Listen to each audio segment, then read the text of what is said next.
of times, fear not, fear not, fear not. There are so many verses about fear not, for I am with you. Fear not, for fear not. So sometimes fear comes from our own human nature of wanting to be in control. And so because you're not in control, you start fearing, What I would tell you is, if you remove fear from all that and you sit down, and as we said, you do a calculated, kind of a risk, what would you lose? Ask yourself, what would I lose if I started this thing? If I lost it, how would it affect me? After asking yourself that, ask yourself, what will I gain from reopening the business?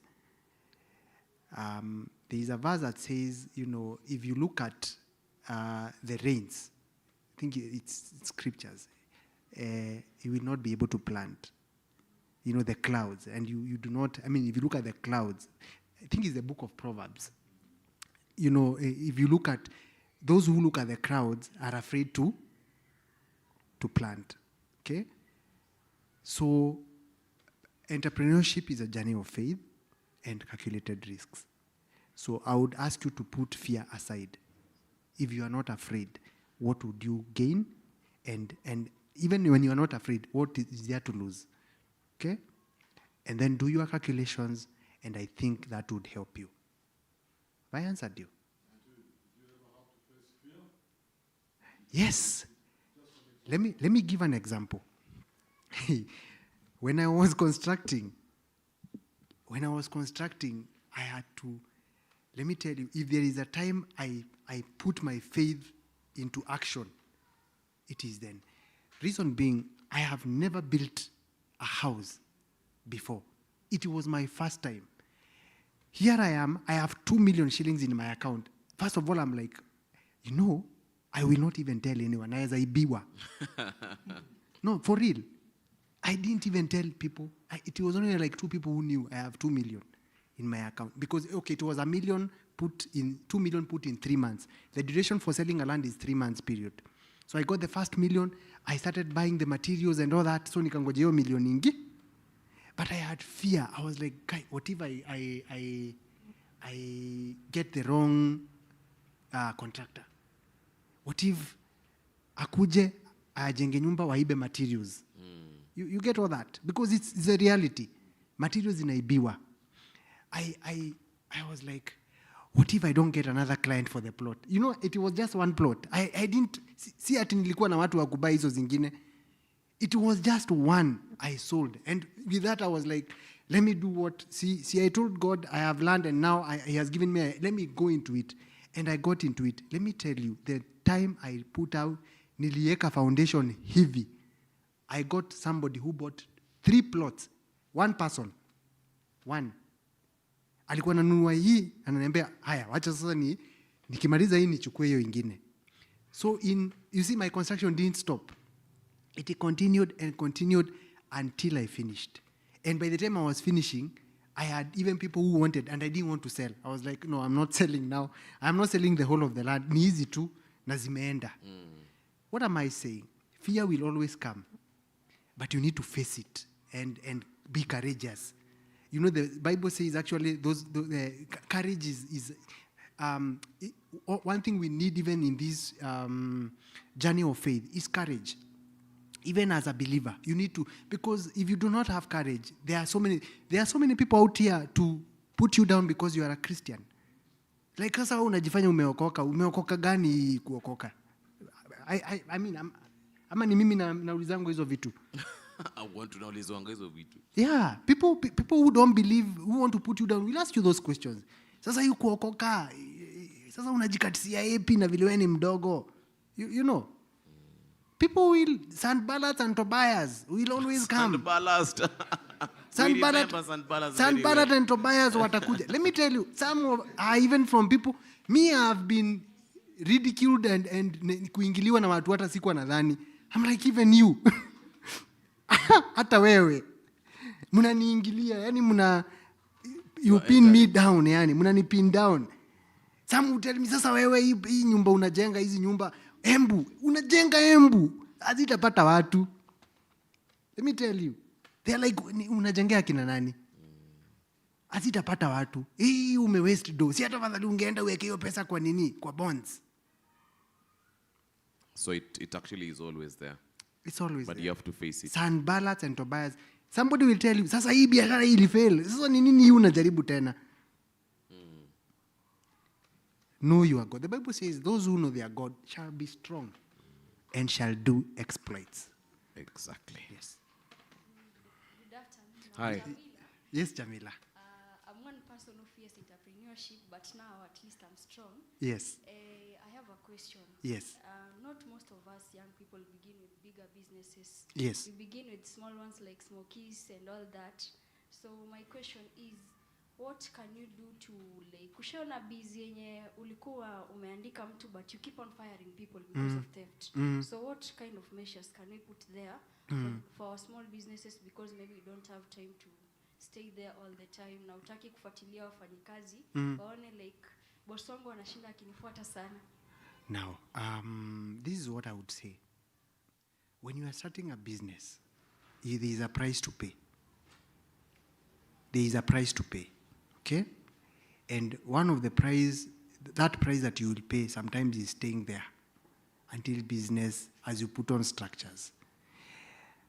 It has taken me almost a lot of learning, because I also had that problem. As I said, I have fired so many people. Even during construction, ile nimeenda nikirudi kazi imeharibiwa. Una have kurudia. There is a time I had to repeat, a wall was put where it was not supposed to be. And we had to demolish. And the work of demolishing, and it is so expensive. What that does to you is it makes you not progress. And one of the price you have to pay as a business person is time. You have to put time in your business. You have to also be, and this is where I say you need discernment. You need to pray. I have prayed for all my employees. When I get them, I pray, I fast. Sometimes I go to a prayer mountain. I'm like, God, I have had employees who have stolen from me. Some have messed up with clients, and I have had to let them go. But what I have done is I have told God, please, God, I pray that you give me discernment to get to know the kind of people that I need to work with, people who understand, okay? People who understand my business, people who understand, and then put structures in the business so that you are able to know when to leave it. For example, right now in Embu County, where I've put my real estate, I do not have to be there. I also, by the way, I didn't mention, I started an Airbnb in the same building where I have the apartments. Oh.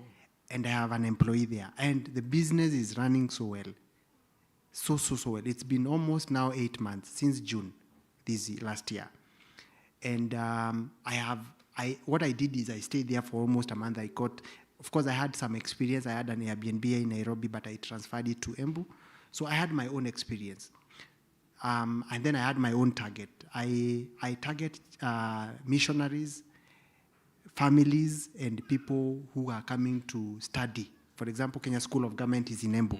Yes. We get a lot of people, employees who want to come and work in the School of Government. So what I'm saying is, I have prayerfully asked God to give me somebody to work with, and it works. Number 2, you need to be there. Even if you are not there, you need to be there. Physically, like the way you are there like for the whole day. You need to, supervision is key in any business to nini. Before a business grows. And that's now where you sacrifice. It's the law of sacrifice. For you to get what you want, you have to sacrifice even time. Yeah. If you are not able to, maybe you can change the working time. Kama ni smoky, for example, unauza jioni wakati utapata time. Yeah. Have I answered you? Yes. Okay, good. Yes, sir. Nianze. Poa sana. Naitwa Sylvester. So my question is, in terms of my engine, your product, and also how does your appearance affect your product? Kwa mfano, I remember there was a time one of them here, and then we were here in the same land. One minute one. So, said one day I wanted to know my hand. Me and we were Viatu. Heavy. Okay. So one of them like one. Yet in your home like 7,000. Me and when young and when I moved 59, but the new Hannah 48. So I think after I knew that me here, what like that it with that then. The men the reason why the men yet 48, they are only men what Hanini, you own him up for biting him. Na see on appearance, you are Hannah. So what you think on that? Yeah. So basically, it's about how the product, Physical appearance. physical appearance, your appearance. I'll package myself as Yeah, a seller yeah. and the packaging of my product. Yes. All right. I think that now that brings you into what we call competition, and competition is in business will always be there. Let me give an example. In my business, both businesses, especially the barber shop and the real estate, there is somebody who actually came and looked at the design of my house, and they went and did the same. Okay? They were like, in fact, for me, I was like, yani, this design imekujaziwa mpaka umeenda Copy paste. ukajenga. You know. And the pricing, they did the same. Even the pricing. Now, I was like, okay, it's fine. But for me, what I look at is why have you put what keeps a business is the purpose behind putting that business. Who are your customers? You need to get to know who are you targeting in that business. Let me give an example of my real estate. I target young families. Okay? My target is young families. You see, people who have gotten married, they are starting a family. Or somebody is maybe they are single, and then they maybe they have a kid, and they are just starting in life, and those are the guys I've been getting. Funny enough, I get young families. Now, right now I have 3 tenants who all their children have been born there, and they are almost 3 years, and they have 2 or 3 children. Because for them, they're like, how Steve has put these houses, they are like Zinatu.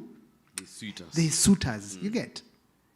And so what I tell people, I have a friend who sells shoes, and he's the one who sells these shoes. I want to encourage, and ananiuzia viatu na nguo. And like this shoe is a mtumba. Anauzaga mtumba, lakini anauza mtumba ingine, yani, you are like, camera, yani anauza kiatu. Me, I don't go to shops. I find these shoes more, better than hizi za mpya. And I'm not saying mpya ni mbaya. I've bought new shoes. But what I'm trying to say is the way yeye anatarget wale watu wanataka mtumba Safi. Mtumba safi. Unaona? You know? And so you look at, see what your customers are. For example, the barber shop, tunalipisha 300. A normal haircut, very nice. Lakini sisi tunatarget ule mtu anataka haircut poa na hana punch, hana sotano, akona 300 na anataka kukaa fiti. You get? So make sure you know the kind of customer una target. Get to know ni customer mgani, and you do your research. Watu unasemangaji kuhusu ni nini huwafanya watake kitu fulani, ni nini wanaangalia. Now give them that. And that will make a difference. A big difference. Nimekujibu? Good. Yes, sir. Hello. Hi. Okay, my name's Eric Mwaniki. Yes, Eric. Swali yangu nauliza hivi, for the beginners, unajua every business starts with an idea. Yeah.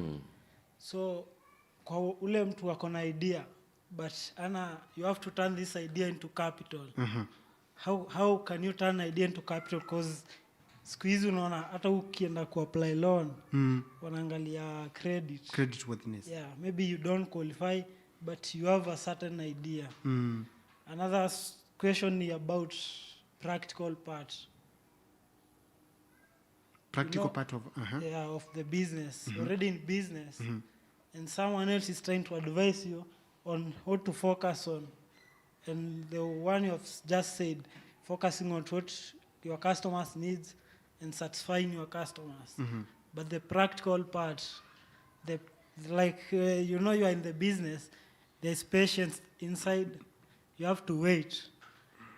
Like, for example, you said you were a student, you used to sell shoes. Yeah. Starting with a capital of 4,000. Yeah, I didn't hear you. I only heard the business failing and becoming to an end, but you didn't communicate the challenges. The challenges of business. Yeah, through that time. Okay. Kama hiyo ya viatu. Yeah. All right. So when you talk about capital, let me clarify. When you talk about capital, are you talking about the money to continue the business ama ya kwanza? Ya kwanza. Yeah. Seed. Oh, you have an idea, the seed, the seed capital. He's talking about seed, yeah. Now, I'll give you a story of a guy called Kibe. Okay? Kibe alikuwa anauzanga mei. Okay? What is May? Mei ni mahindi choma. No. There are some people who don't know Mahindi what choma. May is. Kibe used to sell mahindi choma. Okay? Capital ya mahindi choma ni kama how much? Si ana need kama 20 maize cobs, si ndio? Around 20 maize cobs. Tuseme aanzie hivyo. Aanzie na 20, si ndio? Na makaa, mkebe moja ama mbili ya makaa. Na kifuniko na ile ndio hiyo. And this is a real story, guys, a real story. So Kibe wa Mei akaanza kuuza mahindi. Kibe wa Mei pia alikuwa na side hustle mchana. Unajua mahindi hauwezi uza mchana like ukiwa na jua. Mahindi inakuanga ni jioni watu wakitoka job. So mchana alikuwa shoe shiner.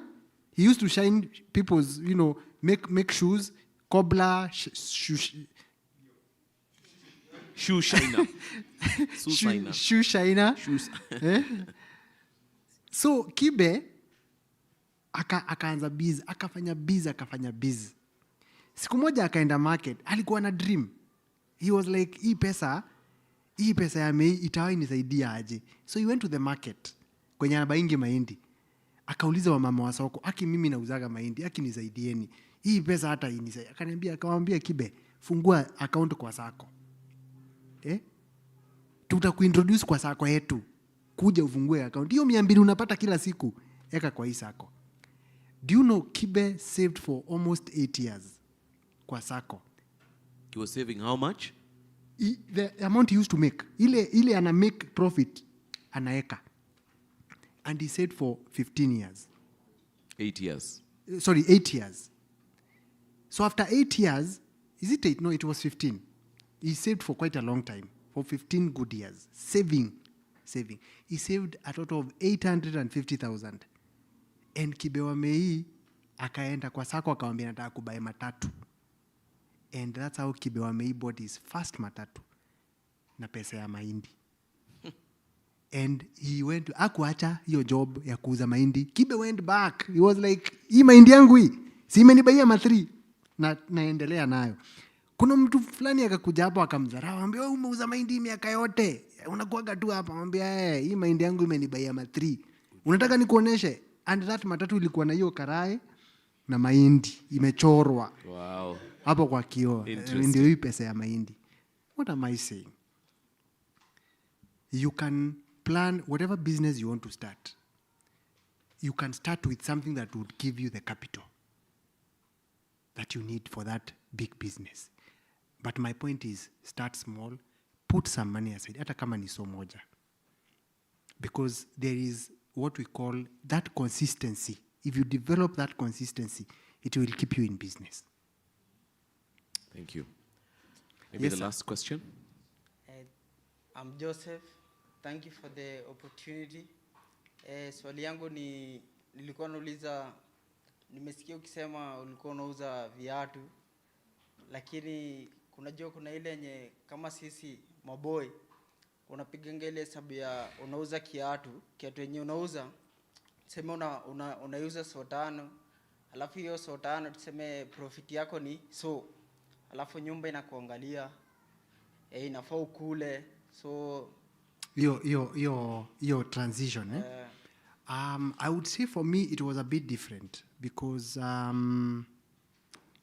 when I started selling shoes I was still living at my guardian's house, so sikuwa na rent.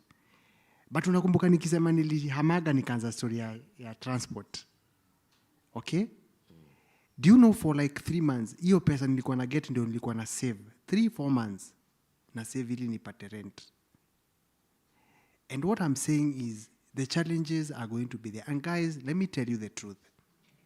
If there is something I'll assure you as an entrepreneur, you need to have a very thick skin. Very thick skin. Thick.